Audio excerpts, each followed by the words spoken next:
बच्चों को स्कूल से उठाया जाता और बिजनेसमैन से फिरौती मांगी जाती। यह सारे पैसे लालू के बंगले और वोट खरीदने में लग गए। लॉ एंड ऑर्डर नाम की कोई चीज ही नहीं थी। 5 साल की सजा हुई। गांव गांव में गुंडे मवालियों का राज था और बिहार की पुलिस केवल नमक हराम बन के रह गई। एक समय था जब बिहार को देश का शान कहा जाता था। मगध की मिट्टी से मौर्य साम्राज्य ने जन्म लिया। लेकिन क्या आपको पता है 90s के बिहार को कैसे याद किया जाता है? 90s के बिहार को याद केवल गुंडागर्दी, करप्शन और बेरोजगारी के लिए किया जाता है। और इन सब के पीछे एक नाम बार बार याद आता है, लालू प्रसाद यादव।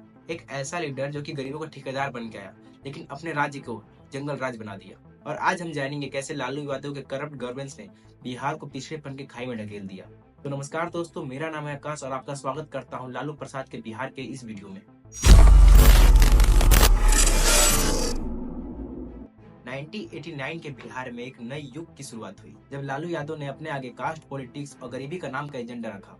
जनता पार्टी के इस लीडर ने अपने शब्दों के बाण से लोगों के दिल जीते, लेकिन यह जीत बिहार के लिए बहुत बड़ी हार बन गई। आप पूछोगे कैसे? तो चलिए उसका एक एक सच समझते हैं आज के इस वीडियो में।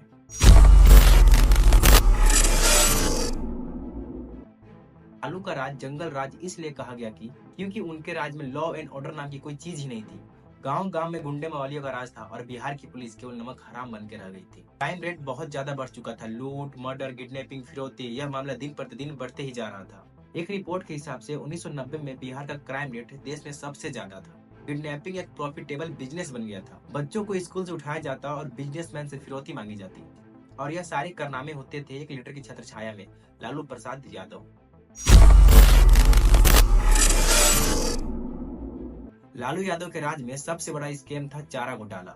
इस स्कैम में 900 करोड़ रुपए का घपला किया गया था, जो कि असल में यह पैसा गाय और पशुओं के चारा के लिए था। यह पैसे से उन गाय भैंसों को खिलाने के बजाय यह सारे पैसे लालू के बंगले और वोट खरीदने में लग गए। इस घोटाले में सारे डॉक्यूमेंट्स फेक बनाए गए और इस स्कैम का मास्टरमाइंड सीएम के ऑफिस में ही था। दोस्तों, यह सिर्फ बिहार का पैसा चुराने का स्कैम नहीं था, यह एक सीएम के अपने लोगों के भरोसे का स्कैम था।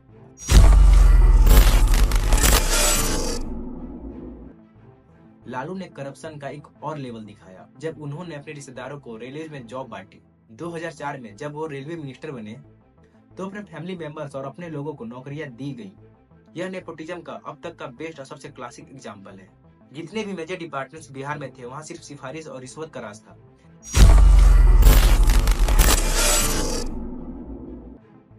लालू के राज में बिहार सिर्फ करप्शन और क्राइम का शिकार नहीं था, बल्कि बिहार की इकोनॉमी भी पूरी तरह से क्रैश हो चुकी थी, या कहे तो पूरी तरह से बर्बाद हो चुकी थी। 1990 में बिहार का जीडीपी ग्रोथ रेट देश के सबसे नीचे था।